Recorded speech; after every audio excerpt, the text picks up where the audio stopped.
Bien, hermanos,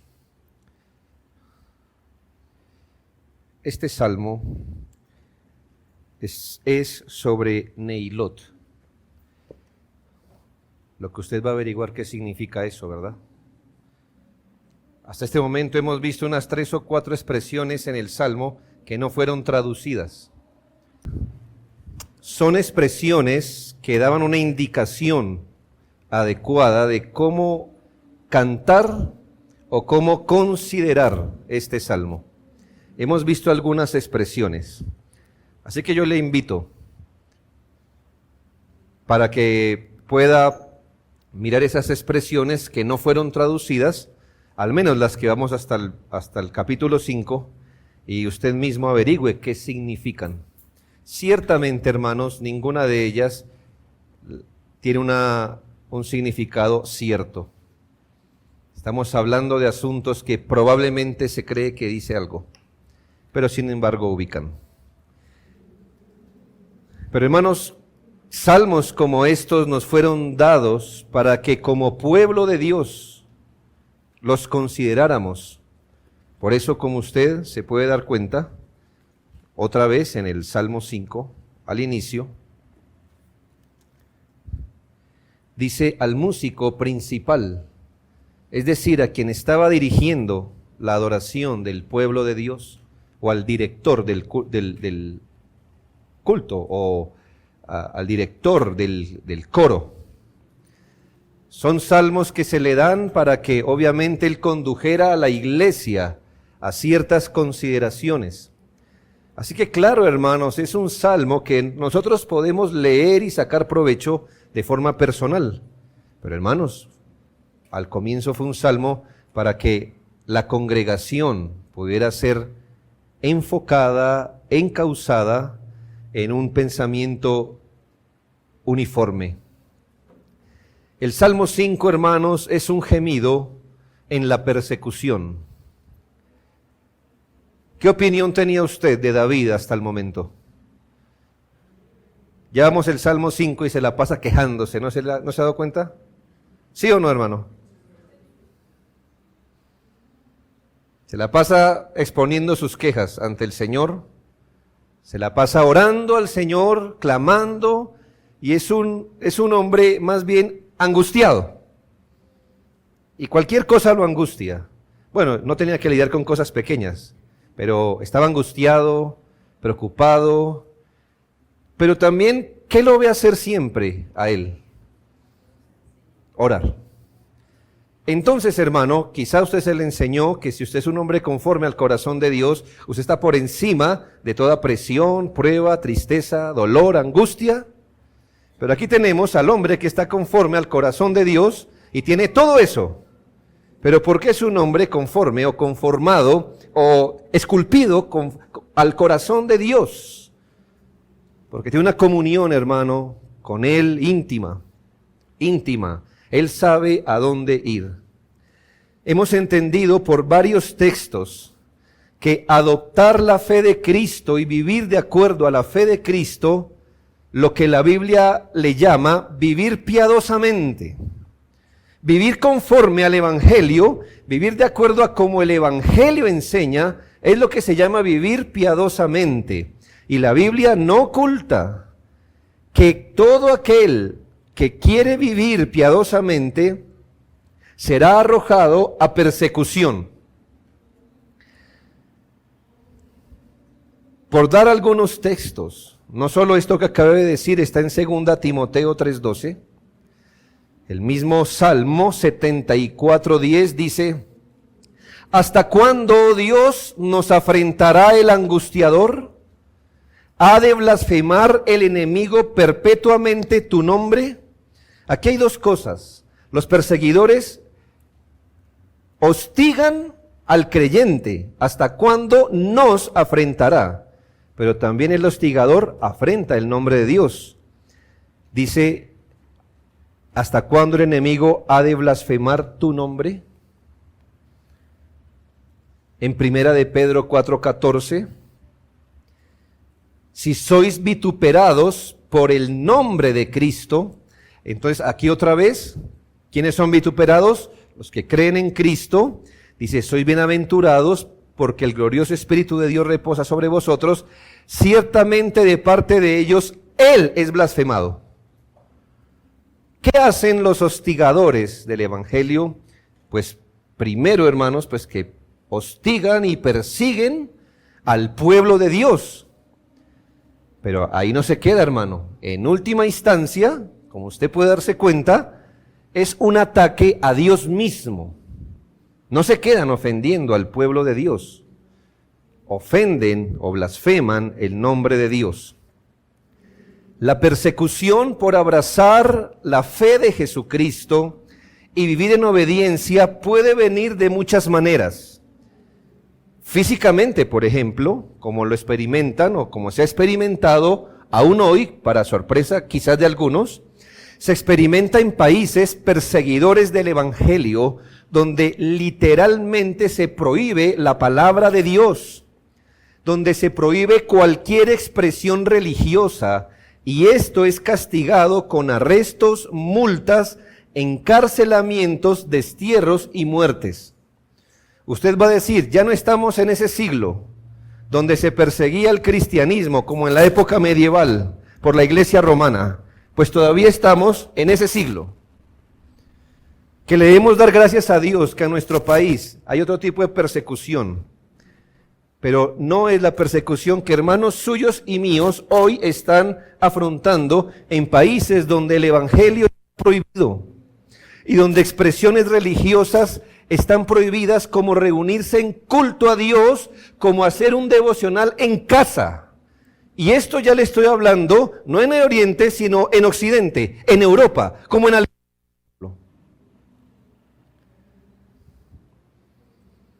Donde un padre de familia puede verse perseguido y arrestado por enseñarle a su hijo que Dios es el creador, que Jesucristo es el único Salvador. Así otro padre de familia le diga a su hijo que Alá es el único Dios, entonces él sí no será arrestado. No será multado y probablemente le den un premio a ese niño por creer que Alá es el único Dios. El evangelio está siendo perseguido realmente, hermanos. En otros lugares y de forma feroz. Usted tendría que estar más al tanto de lo que pasa en el mundo. Yo sé que a veces matan cristianos coptos, cristianos romanos, no exactamente son cristianos ortodoxos de la manera como entendemos el evangelio. Pero en otros lugares, hermanos, la persecución es real. Lo ha sido, hermanos, y hoy lo es.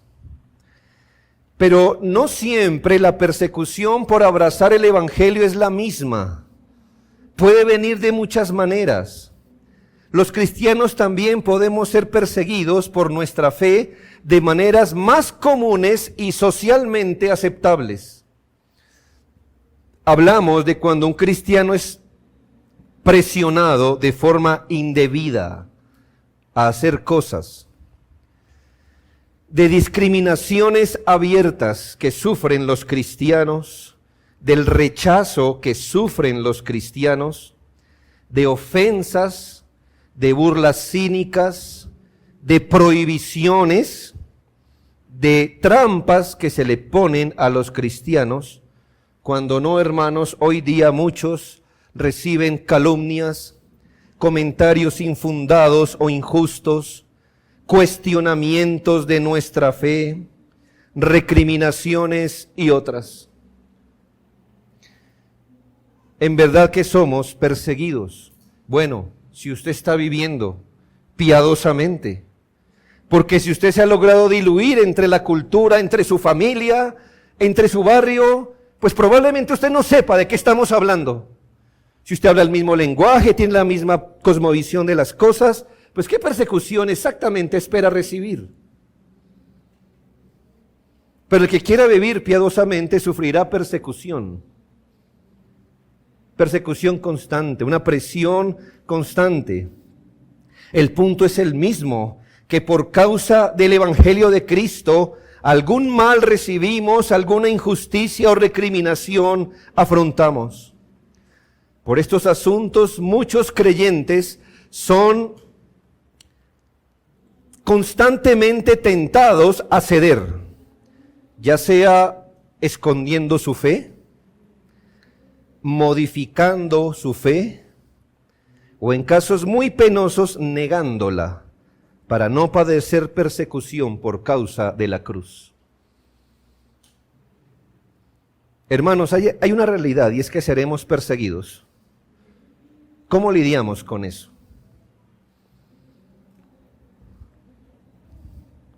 Muchas personas lidian con eso, hermanos, quitándole o serruchando la cruz de Cristo. Y entonces me imagino que está usted en la presión social, ¿no es así? Ah, pero usted es evangélico, ¿verdad? Ah, pero ¿verdad que usted es de los evangélicos que son aguafiestas? Entonces uno piensa rápidamente, ¿no? Voy a hacer cálculos. No, yo no. Tranquilo. Ah, pero si me va a recibir una cervecita. Yo no. No, pues claro, sí, no. Yo soy de los cristianos de esos. Estilo Ricardo Montaner y Juan Luis Guerra y Falcao y cositas de Don Gediondo así. Si usted es un tipo de cristiano de eso, usted no es cristiano en absoluto. En absoluto.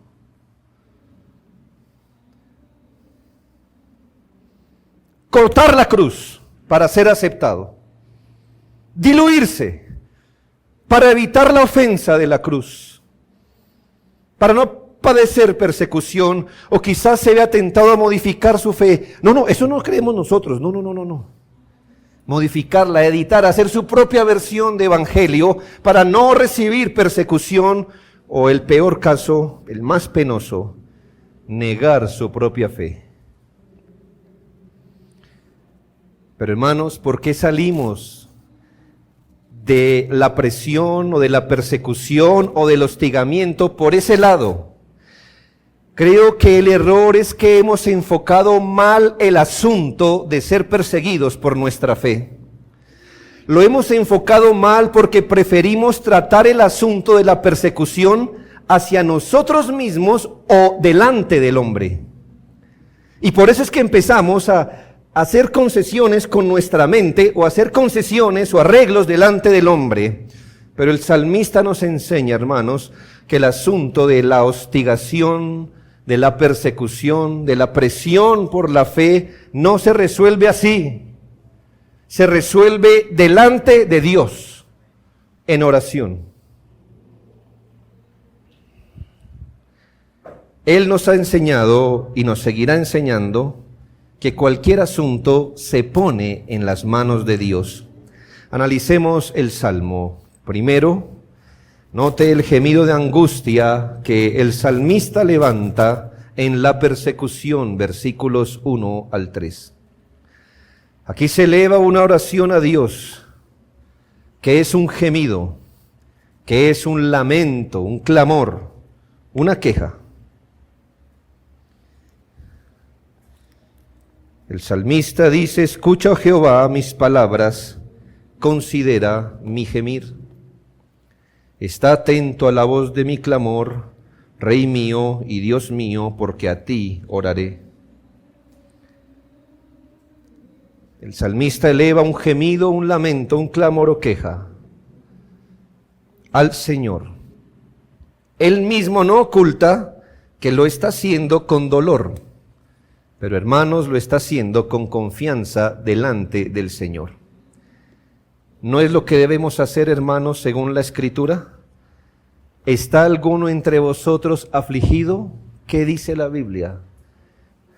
Claro, por eso es que resolvemos las cosas de otra manera. Ya se da cuenta, ¿verdad? Porque no sabemos qué poner después de ¿está alguno afligido? Ya usted entiende, hermano. Porque cuando estamos afligidos, Papá, sí, es que me hace falta. Mamá, es que estoy en escasez. Ay, pastor, estoy enfermo. ¿Me ayuda a completar el texto? ¿Está alguno afligido? Con razón. Santiago 5:13. Ábralo, por favor. Y nos vamos a aprender ese texto. ¿Está bien? Todos nosotros nos vamos a aprender ese texto. Es un texto tan fácil como Jesús lloró. ¿Sí ve? Jesús lloró. 2 palabras.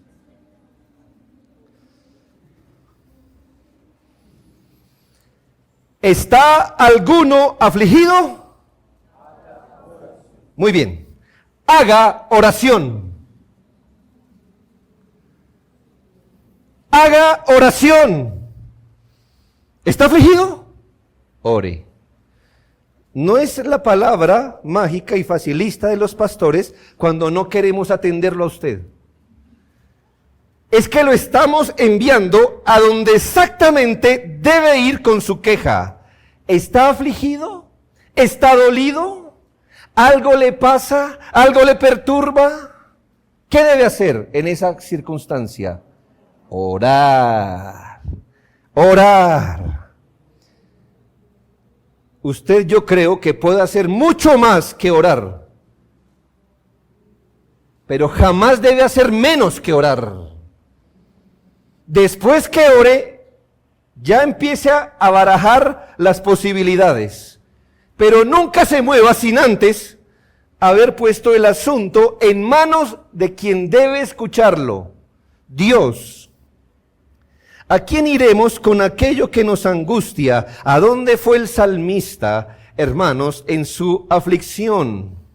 El salmista está diciendo que clama, que gime, que pone su queja ante el Señor. En esta oración, este piadoso en tribulación reconoce que el Señor es soberano, como aprendíamos desde la introducción. Note la palabra que usa para referirse a Dios, Rey mío y Dios mío. Lo que nos revela un poco la mentalidad del salmista al estar poniendo esta queja delante de Dios. ¿Qué mentalidad tenía el salmista? Pues que estoy yendo a un Dios que considero grande, un rey, mi Dios, y por eso clamo a Él. Porque en efecto creo que Él me puede ayudar desde los cielos. Él es el Rey de todas las cosas.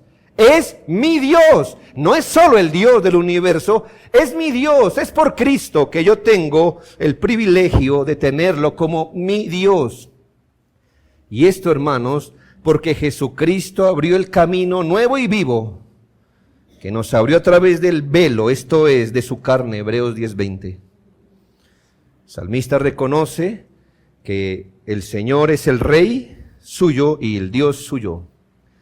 Por supuesto, hermanos, que recordar en oración que Jesucristo reina y que gobierna con sabiduría y que por su gracia nos oye es una medicina para la ansiedad. Junto con este hombre angustiado, todo creyente reconoce y decide con firmeza que llevará a Dios todo en oración. Hermano, hágase esa resolución. Si no la tiene fija en su mente, si la tiene pegada con un chinche en su mente, no, use un remache. Fíjela más o suéldela en su mente. Y comprométase a hacer algo, a llevar todo a Dios en oración, todo. ¿Usted cree que importuna a Dios? No, pues que Dios no es el hombre. Después de 10 llamadas yo ya no quiero contestar otra, ¿verdad? Pero Dios no, es Dios. Todo creyente reconoce que este es su proceder y que así hará. Mire lo que dice el salmista, porque a ti oraré, a ti oraré, a ti oraré, a ti oraré. El creyente no puede, quizás el creyente no pueda hacer más frente a su angustia. pero sabe que no hará menos que clamar, porque clamar está al alcance de todos los hijos de Dios. Piense esto, hermano. Vamos a suponer un cuadro de incapacidad. Pablo en prisión. ¿Qué podía hacer Pablo? Nada. Por su situación, ¿qué podía hacer? Nada. ¿Pero qué hizo? Bueno, adoró, oró al Señor. Piensa en un enfermo, está en el lecho de enfermo. ¿Qué puede hacer para remediar su situación? Nada. ¿Pero qué puede hacer un enfermo? Orar. Eso sí puede hacer. Porque hasta mentalmente uno puede orar. Quizás, hermanos, frente a la angustia o al hostigamiento, no podamos hacer menos que clamar. Pero al menos eso, hermanos. Además, el creyente, aquí según el Salmo, se esforzará por poner en orden sus pensamientos. Me presentaré, dice el Salmo, pero algunas traducciones entienden que es, voy a ir a ti presentando en orden mis asuntos y oirás mi voz de mañana. Yo entiendo, hermanos, que en un sentido es indiferente la hora del día en la que usted clame a Dios. ¿Sabe por qué, hermano? Porque es que Dios no tiene día y noche. Ellos somos los humanos, ¿ya? Es para usted el día y es para usted la noche y es para usted el sueño. Pero Dios es espíritu. Él está por encima del día y la noche, así que Él no tiene ese horario. Así que es completamente indiferente cuando usted le busque. Nadie dice que la oración en la madrugada tiene más poder que en la noche o algo así, porque el poder en sí no está en la oración, está en Dios que recibe la oración. Pero hermanos, el Salmo es muy realista, porque el salmista dice, porque a ti, de mañana oirás mi voz. Y como para usted y para mí, si está el día y la noche, la naturaleza misma de nuestra constitución física nos dice cuál es el mejor momento para invocar el nombre de Dios. Usted mismo respóndase, ¿cuándo es el mejor momento? Si después de un día de trabajo, donde usted está embotado, donde solo usted quiere colocar la cabeza en la almohada, si ese es el mejor momento, no que ahí no se pueda, ahí también debería serlo. Pero ¿dónde es el mejor momento? Hermanos, Dios nos hizo en un ciclo donde después de haber descansado, ese es el mejor momento. Muy seguramente bajo circunstancias, usted no lo haga en la mañana, está bien. No se esclavice a eso. Pero la misma naturaleza y nuestra constitución nos dice que hay un momento apropiado donde usted puede estar más ordenado en la mente. Hermanos, se lo digo como un consejo, le abro un paréntesis. La mayoría de ustedes tienen malos hábitos de sueño, porque usted tiene malos hábitos de vida. Ustedes se trasnochan no por necesidad. Y el otro día es el damnificado, la oración. Pero si usted se pone a reflexionar, usted no durmió bien por sus malos hábitos, porque cuando debería estar durmiendo, está viendo televisión o mirando TikTok o el Instagram. Y al otro día dice, que es el estrés se lo está buscando usted. Y si tiene que cerrar el negocio una horita antes, y si tiene que dejar de ir al gimnasio una horita, hágalo. Porque al otro día, usted debería orientar su mente que al otro día le será necesario presentarse delante de Dios.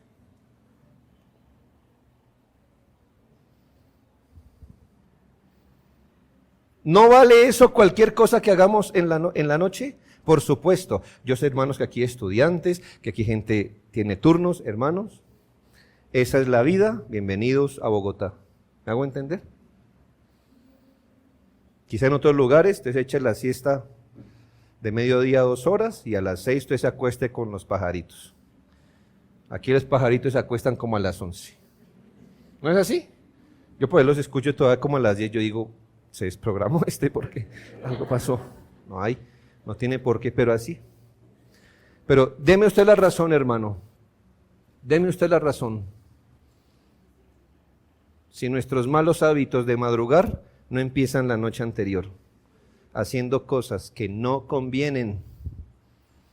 Si usted fuera disciplinado para orar, no resuelve el asunto a las 5 de la mañana, lo resuelve antes. Usted debe conocerse, hermano. Hágalo, porque es el mejor momento. Ahora vuelvo y le digo, se pasó, hermano, que puedo orar cualquier momento.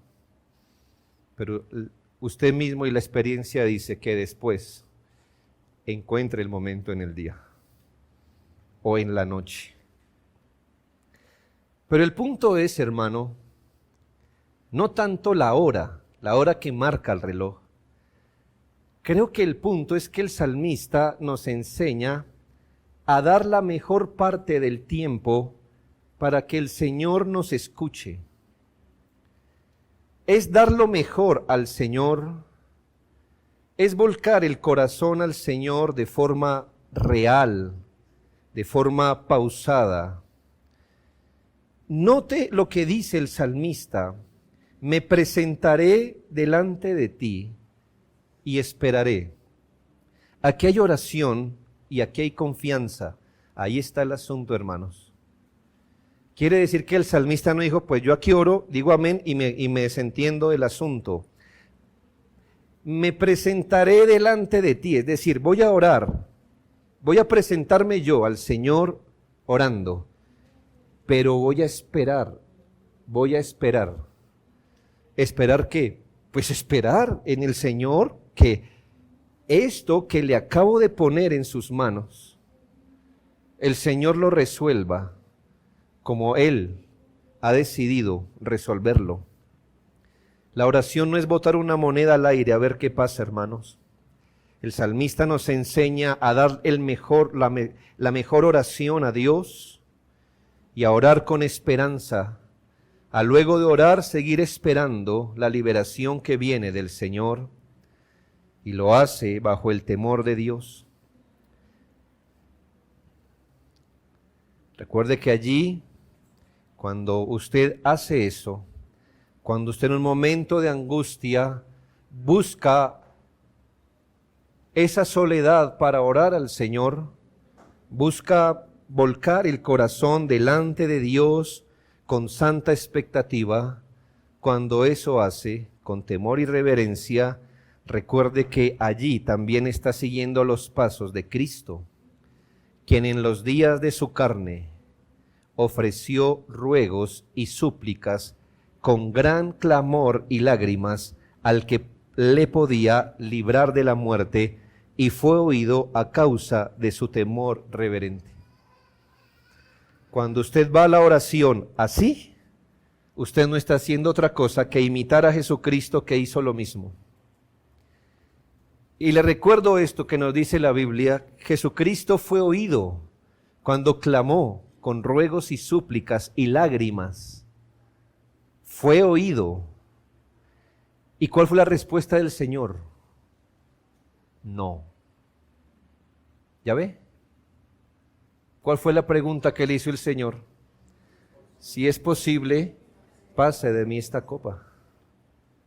¿Qué le dijo el Señor? No es posible. Pero él dijo, hágase tu voluntad. El Señor dijo, amén, eso haré. Él esperó. ¿Y qué respondió el Señor? Eso mismo. Ahí está, hermano, quiero poner eso en su corazón, hermanos.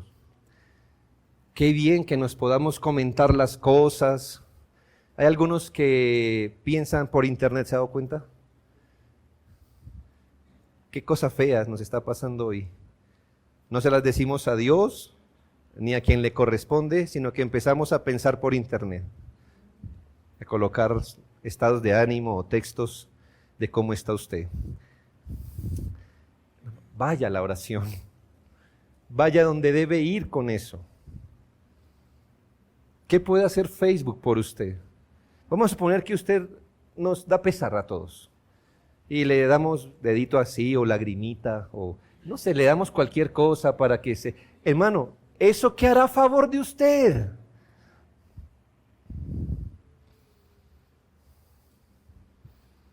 Nada. ¿Quiere simpatía humana? Pues dedito arriba, hermano, y ya, ¿qué más le podemos hacer? Antes de cualquier cosa, hermano, ore. Ore. El viejo y nunca tan bien usado método de la oración para colocar todas las cosas delante de Dios. Delante de Dios. Eso debería estar en nuestro instinto cristiano, no vienen en lo natural, en el instinto cristiano. Cualquier cosa pasa, ore. Cualquier asunto le perturba, ore. Le llega un temor, ore. Una tentación, ore. Yo sé que usted puede hacer más que eso, pero nunca haga menos que eso. Jamás haga menos que eso. Ponga todo en las manos de Dios. Quejas, el salmista, este gran hombre de Dios nos ayuda. También lo hace. Segundo, hermanos, nos enseña el salmista en los versículos 4 al 6 el fundamento de la oración en la persecución. ¿Por qué podemos pedir protección y ayuda cuando somos hostigados o perseguidos por el evangelio, por vivir piadosamente? Es muy diciente lo que aquí hace el salmista, porque él está clamando al Señor: escúchame, Señor, voy a presentar mis clamores delante de ti, escúchame. El contexto obvio, hermanos, es de alguien que está siendo perseguido. Ahora, ¿en qué está apoyando los argumentos? ¿En qué está apoyando los argumentos que está haciendo el salmista? Y es muy importante, hermanos, revisar el fundamento bíblico y legítimo a la hora de suplicar la ayuda divina. Es decir, nuestra oración debe estar soportada en un fundamento firme para hacerse. Se lo digo, hermano, porque Santiago 4:3 dice que no recibimos nada porque pedimos mal. ¿Por qué? Porque la intención, ¿cuál es? O el fundamento de esa petición, ¿cuál es? Nuestros deleites. Entonces, como allá abajito, el fundamento de la petición son los deleites, y usted hace esa petición fundamentado en los deleites, ¿qué dice la Biblia? Pedís y no recibís. ¿Por qué? Porque el fundamento en lo que usted apoyó la oración fueron sus deleites. Usted tenía sus deleites, oró y no recibió. Entonces, hermanos, en la oración es necesario, imprescindible, que los creyentes sepamos el fundamento o en qué la apoyamos. Además, hermanos, que entendemos que la oración no puede convertirse en el asunto más egocéntrico que practiquemos en el día. De manera que elevemos súplicas solo, por ejemplo, para poder dormir bien, para comer tranquilos, para no tener sustos o cosas que nos inquieten. Hermanos, ¿no es primeramente Dios, su reino y su justicia? Por supuesto. Así que David está siendo perseguido y fundamenta esta súplica de socorro en el carácter de Dios. Note las razones que empieza a dar. Yo voy a orar a ti, me presentaré delante de ti, voy a esperar delante de ti. Y aquí en adelante empieza, hermanos, a enumerar algunos asuntos que tienen que ver con el carácter de Dios. ¿Por qué el salmista pide socorro y gracia en la persecución? Uno, porque Dios es santo.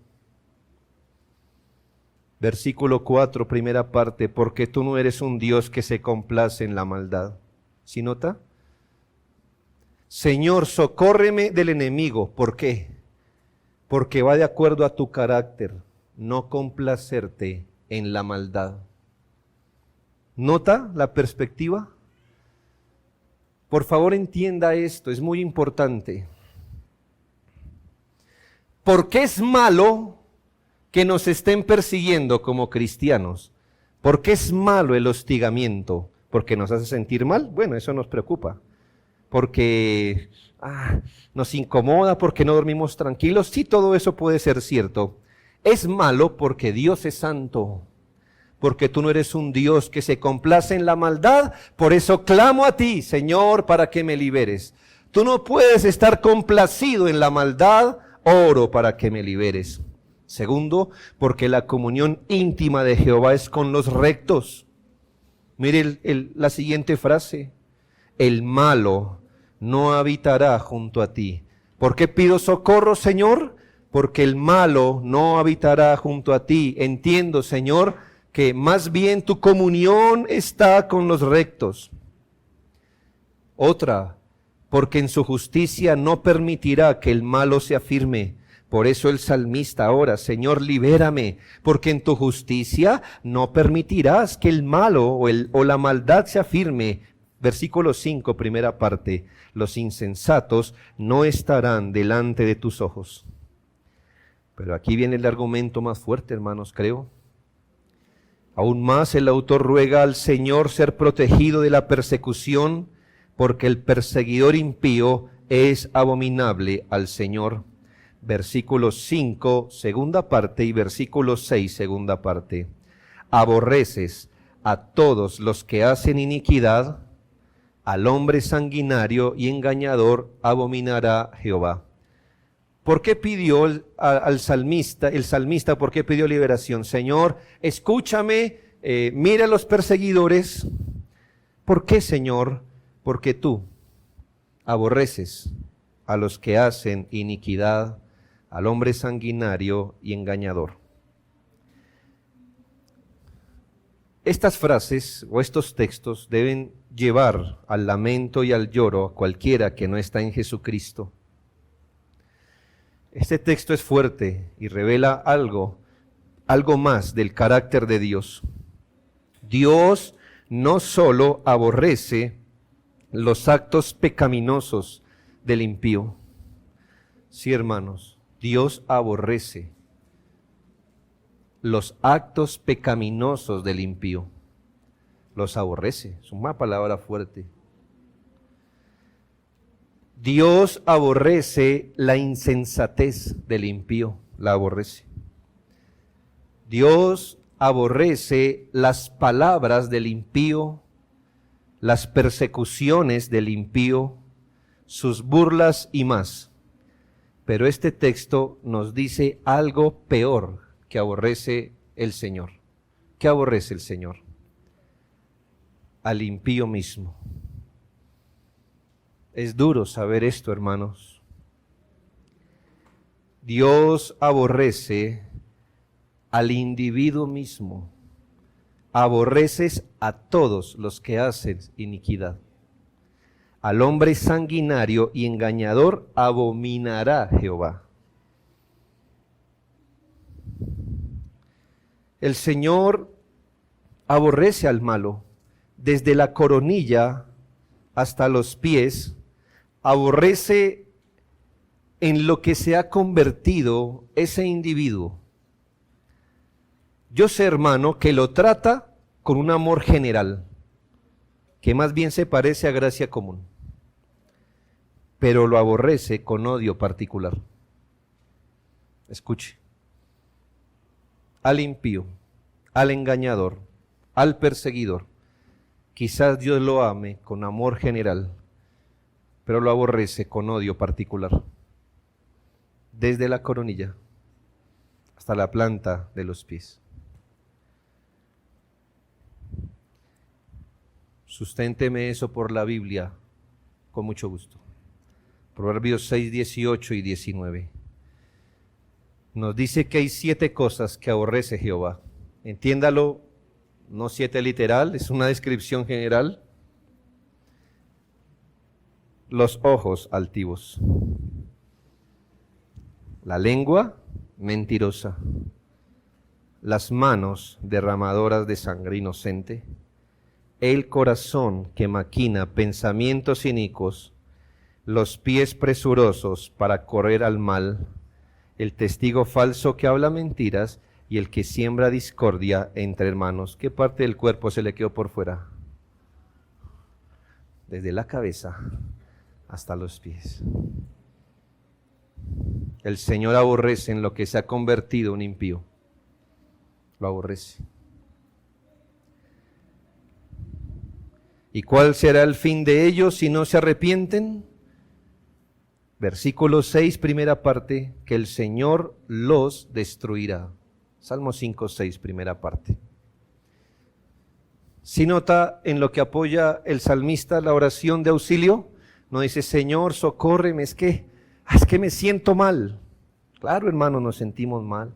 O socórreme de mi enemigo porque no puedo dormir tranquilo, me toca tomar el valeriana, que me siento mal. Ay, ya no quiero ir a trabajar. ¿En qué se enfocó el salmista cuando pidió estas cosas?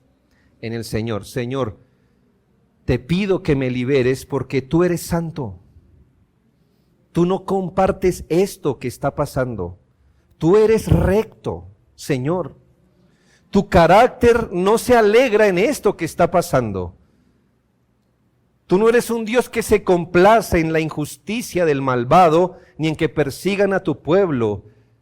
El salmista prefirió, en lugar de mirar su condición y amargarse, mirando debajo de cada piedra de sus sentimientos, prefirió mirar a la roca de nuestra salvación y mirar su carácter y apoyar su ruego en él.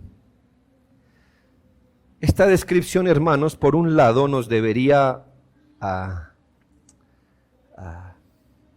o tiene dos caras.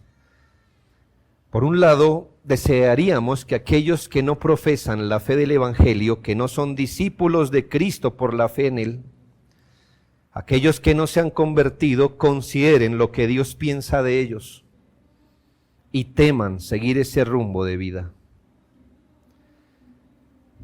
Que el Señor aborrezca sus obras y en la persona que usted se ha convertido no es una buena noticia. No hay nada que usted pueda hacer para remediar esto y cambiar el concepto que Dios tiene de usted. Usted debe arrepentirse de ser malo e impío. Debe arrepentirse de sus pensamientos, palabras y obras impías y rogar en la fe de Jesucristo ser perdonado. Rogar que el Señor lo ponga debajo de la justicia de Cristo para su salvación. Por otro lado, hermanos, si Jehová aborrece al impío, al que hace lo malo, ¿no es una gracia que ha llamado a un pueblo en Cristo, siendo que ellos también eran pecadores? Esto que dice el Salmo se dijo de usted y de mí, si somos creyentes, se dijo un día de usted y de mí, que el Señor aborrecía lo que hacíamos, inclusive a nosotros mismos. Que Dios aborrezca al impío y la impiedad es justo, pero que ame al impío y lo saque de su impiedad, eso es gracia.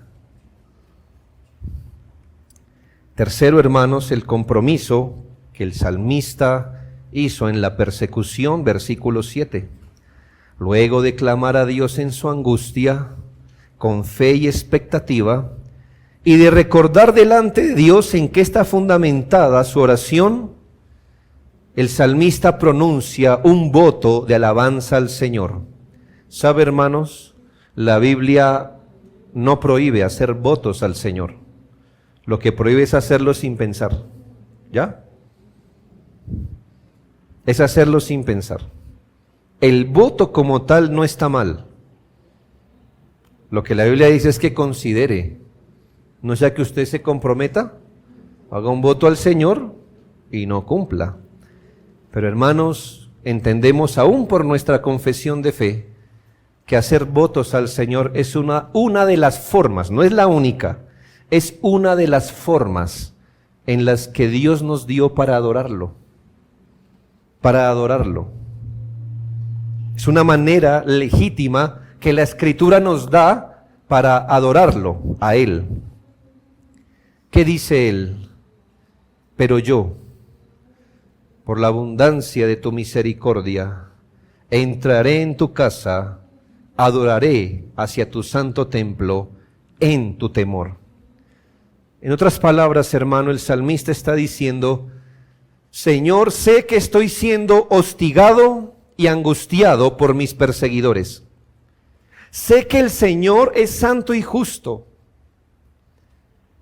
Entonces no tengo otra cosa más apropiada y digna que hacer que ir por la fe a la presencia de Dios y adorarlo con reverencia, porque he sido objeto de abundantes misericordias. Cada uno de nosotros, hermanos, que va a la oración en su angustia, debe reconocer que Dios es soberano, pero que es justo y santo. También, hermanos, cada uno de los que vamos a la oración en angustia, debemos reconocer que Él ha derramado misericordias abundantes en nuestra vida, lo que no permitirá que todo nuestro trato con Dios se base en quejas y clamores de angustia. ¿Por qué vamos al Señor? Que es soberano, ¿verdad? Porque todo lo puede, perfecto. ¿Por qué más? Según el salmista, porque Él es justo, porque Él no se complace en la maldad, perfecto. ¿Por qué más? Hermano, porque sus misericordias son abundantes. Si usted solo se queda en la queja, cae en un error, y es permitir que todo su trato con Dios se base en quejas y clamores de angustia, como si el Señor no hubiera derramado ninguna misericordia sobre usted. Hermano, clamar de angustia es correcto, el salmista lo está haciendo, pero ni aún allí el salmista se olvida que ha sido tratado con misericordia. Mas yo, por la abundancia de tu misericordia, no dice, mas yo, por la abundancia de los problemas, entraré en tu casa y adoraré en tu santo templo. Más bien por la abundancia de tu misericordia. El Salmo 56, 3 y 4 dice: en el día que temo, yo en ti confío. Perfecto. Pero sigue diciendo: en Dios alabaré su palabra, en Dios he confiado, no temeré. ¿Qué puede hacerme el hombre? De manera que cuando vamos a la oración podemos ir gimiendo, clamando, por supuesto, pero no es lo único. El salmista sigue en el versículo 7 y recuerda las misericordias de Dios. En el día que temo confiamos, pero en el día que tememos alabamos a Dios. Alabamos a Dios, porque han sido muchas sus misericordias. Y esta es una muy buena respuesta en la prueba. Aunque el hombre pueda proporcionar males y temores, el creyente tiene más razones para adorar que para quejarse, aunque quejarse apropiadamente es legítimo. Más bien el salmista dice: adoraré en tu temor. No adoraré por temor de ellos, sino adoraré porque te temo a ti, Señor. Los creyentes, aun cuando nos quejamos, sabemos que todo cooperará para nuestra santificación. Sabemos, según el Salmo 76:10, que ciertamente la ira del hombre te alabará. Tú reprimirás el resto de las iras. Aun, hermanos, si somos hostigados o maltratados, todas las cosas el Señor las hará redundar para su bien. Ninguna prueba, enfermedad, persecución, dolor, angustia debería tener la potestad de hacernos modificar alguna parte de nuestra profesión de fe, incluyendo la parte más importante de nuestra profesión de fe, que es la adoración a Dios. Haga el ejercicio, hermano. No se ensimisme tanto. No somos tanto tampoco, para que nuestra relación con Dios se base solo en quejas y angustias, o que se trate de nosotros. Tiene que aprender a alzar un poco los ojos al Señor y ver sus misericordias.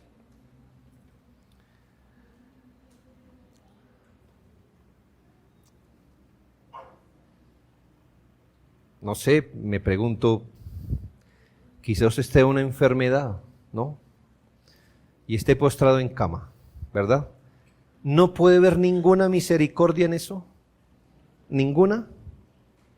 Piense en una enfermedad horrible, ahí está, tirado usted en la cama, no puede hacer nada, tiene dolor, la medicación no funciona, ¿ya?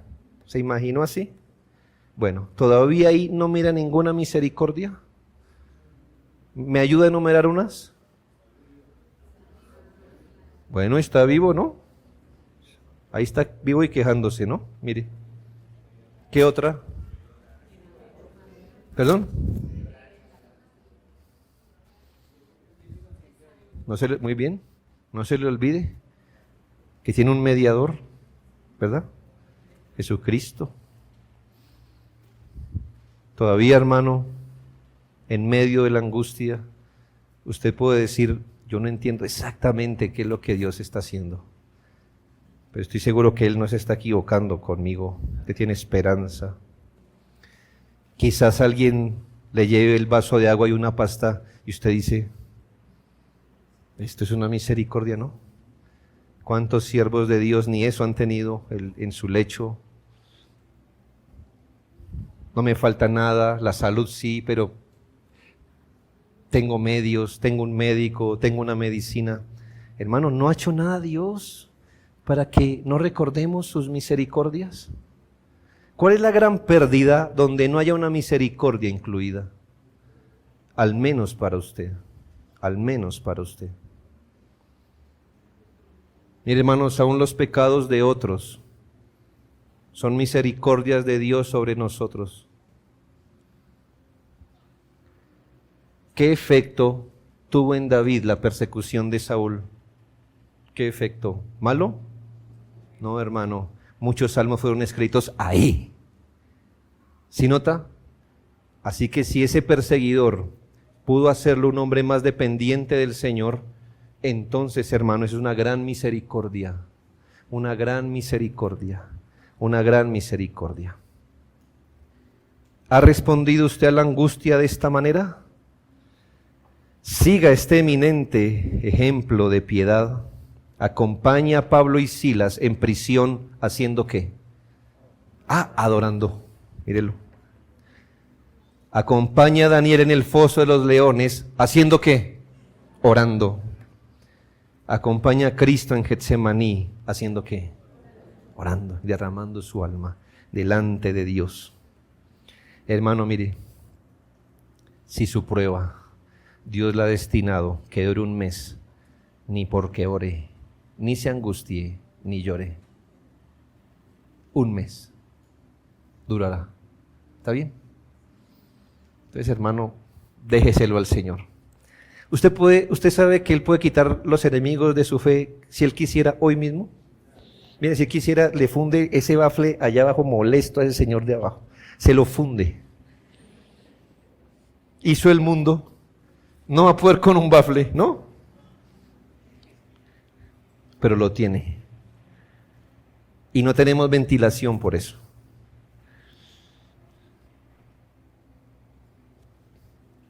Cuánta humildad el Señor está promoviendo entre nosotros esta mañana con este sermón largo bajo calor.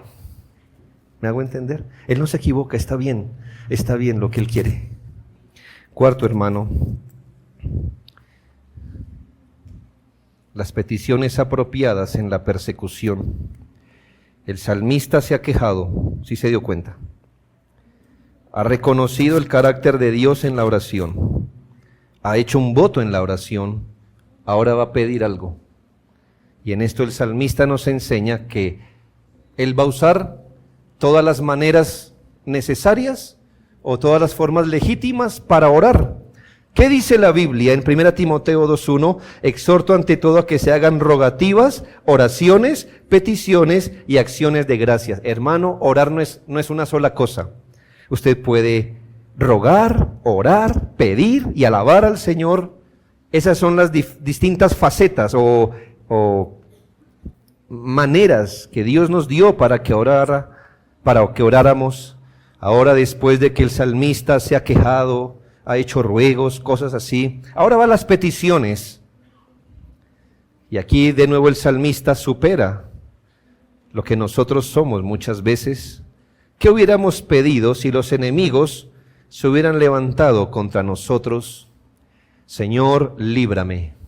Es una buena petición, pero se queda corta. David va más allá, no solo al asunto que lo oprime, él logra entender que Dios no hiere sin propósito y que todo tiene que ver con nuestra fe. Por eso hace algunas peticiones mucho más profundas, más profundas a la que se le quite el aguijón. Es decir, sí, él quiere que se le quite ese aguijón, pero él hace peticiones más profundas. Primero, pide ser guiado a actuar rectamente y no en maldad. Versículo 8, primera parte. Guíame, Jehová, en tu justicia a causa de mis enemigos. Hermano, es que los enemigos presionan, ¿y cuál es el peligro? Que resultemos pecando. ¿Y qué dice el salmista? Guíame, Jehová, en tu justicia a causa de mis enemigos. Usted, hermano, que comparte con los perseguidores o con los enemigos de la fe, tenga esta oración en sus labios. Señor, yo no quiero que mis enemigos sean lazo para que yo resulte pecando como ellos. Ore, hermanos. El hermano Mateo nos enseñaba que los jóvenes son proclives a hacer lo que los demás hacen. En cambio, los adultos también.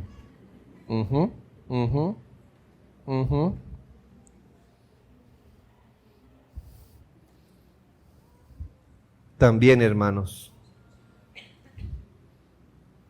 La gente puede presionar tanto que nosotros vamos, ¿qué dijo el salmista? Guíame, Señor, en tu justicia, yo quiero hacer lo justo, lo recto, a causa de mis enemigos.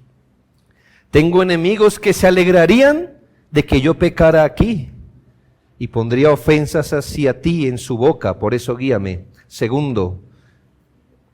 Segunda parte del versículo 8, endereza delante de mí tu camino.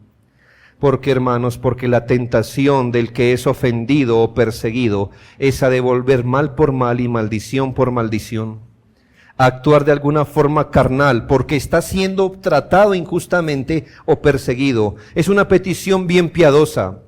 Señor, que no tuerza mi camino, que no me desvíe, que no devuelva mal por mal, que en la persecución yo no me vea tentado a responder carnalmente a esto. Este hombre piadoso, ni ninguno, tiene que apresurar las cosas carnalmente para dejar de ser hostigado o para ser vindicado. Él recuerda en oración que su causa es justa, que los impíos no tienen la razón, no tienen la causa correcta a su favor, versículo 9, porque en la boca de ellos no hay sinceridad, sus entrañas son maldad, sepulcro abierto es su garganta, con su lengua hablan lisonjas. Tercero, en mucha conformidad con el Evangelio, el salmista ruega al Señor que Dios se encargue de sus perseguidores. Versículo 10, castígalos, oh Dios, caigan por sus mismos consejos, por la multitud de sus transgresiones, échalos fuera. Hermanos, en la oración, y esto, el salmista entrega esto a Dios, y conjunto, como enseña la palabra, obró. Porque la palabra de Dios dice, hermanos, no os venguéis vosotros mismos, amados míos, sino dejad lugar a la ira de Dios, porque escrito está, mía es la venganza, yo pagaré, dice el Señor. Pero note la razón última, versículo 10, porque se rebelaron contra ti. Esto indica varias cosas. El salmista sabe que era el objeto inmediato de la persecución. Y sin embargo sabe que aunque es la parte visible de la lucha, la verdad, el asunto es que la gente está rebelada contra Dios. Y como la gente se rebela contra Dios, se rebela y persigue donde ve esa imagen en cualquier individuo que la represente. En su corazón hay una aversión a Dios. Y cuando quizás lo mira usted vivir piadosamente, pues usted se le parece a Dios en eso. Y por eso le persigue. Y el salmista lo sabía, porque se rebelaron contra ti. Aunque Sennacherib, recuerde, este hombre poderoso, este rey, fue y afrentó la fe del pueblo de Israel diciendo, pregunta a las demás naciones, ¿qué naciones no ha invadido? Con sus dioses y todo. Aunque Sennacherib afrentó la fe del pueblo de Israel, el Señor le responde así, ¿a quién vituperaste y a quién blasfemaste? ¿Contra quién has alzado tu voz y levantado tus ojos en alto? Contra el Santo de Israel. Esto da más peso a la oración, hermanos, porque entendemos que la lucha es espiritual, las herramientas son espirituales, el enemigo es espiritual, es contra Dios mismo, nosotros somos los elementos visibles a los que esta lucha llega, pero al final es por Cristo y su Evangelio. Finalmente, hermanos, versículos 11 y 12, el actuar consecuente. Bien, el salmista se ha quejado, se ha apoyado en el carácter del Señor, ha hecho un voto, ha hecho peticiones en la oración, y ahora, hermanos, tiene una resolución cuando se levante de la oración. En la misma oración y como una confesión y exhortación, el autor inspirado nos señala cómo vivirá luego de poner ante el Señor sus peticiones. Y por ende, hermanos, ¿cómo usted y yo deberíamos actuar después de haber orado con confianza delante de Dios? Primera medida, decide alegrarse con confianza en la persecución. Versículo 11. Pero alégrense todos los que en ti confían. Si, hermanos, todavía no acabo de orar, la persecución no ha cesado, pero el salmista nos enseña lo que Santiago 1:2 nos enseñaría después. Hermanos míos, tened por sumo gozo cuando os halléis en diversas pruebas.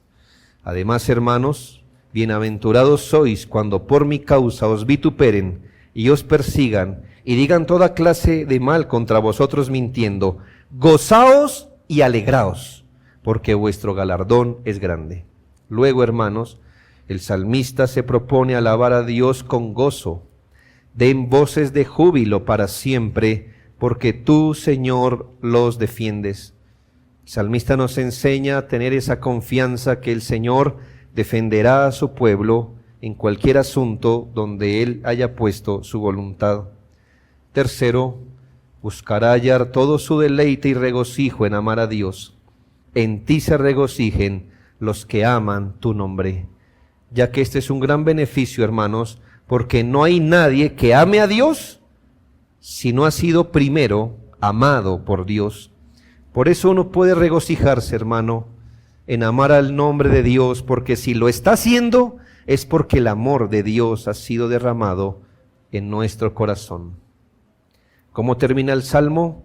Como han acabado los anteriores, hermano, con una declaración de esperanza. Porque tú, oh Jehová, bendecirás al justo. Escuche, al justo.